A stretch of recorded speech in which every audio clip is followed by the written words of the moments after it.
AG entertainment की धमाकेदार प्रस्तुति। Music by DJ Kanchan Raj, Hajipur Vaishali.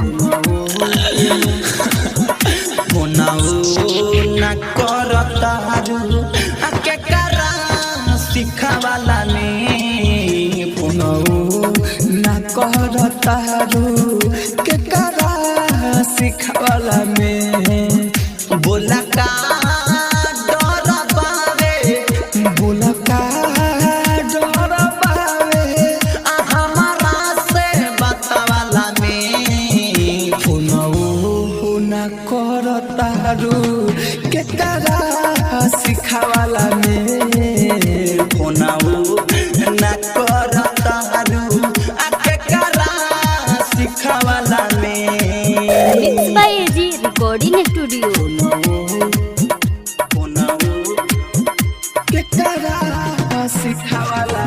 DJ Kanchan राज,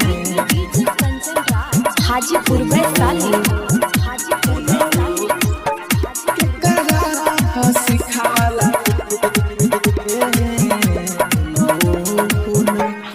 सोची के मनवा पागल भइल जता हमारा हो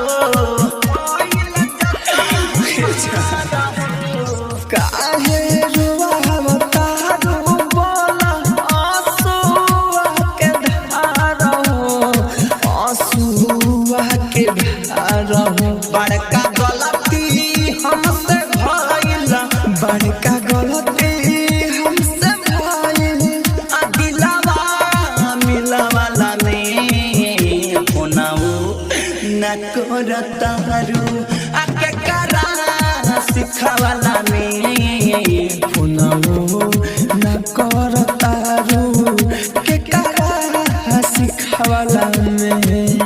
आप सुन रहे हैं एजी एंटरटेनमेंट की धमाकेदार प्रस्तुति। डीजे कंचन राज, हाजीपुर वैशाली।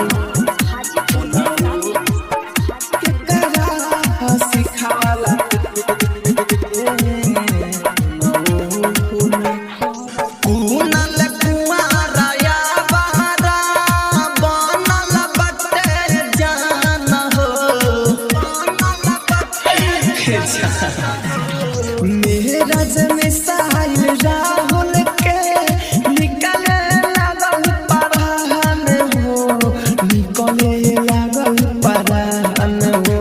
बोला का खुश रहबू बोला का खुश रहबू हमारा के रोवावाला में फोनऊ ना करतारू के करा सिखावाला में फोनऊ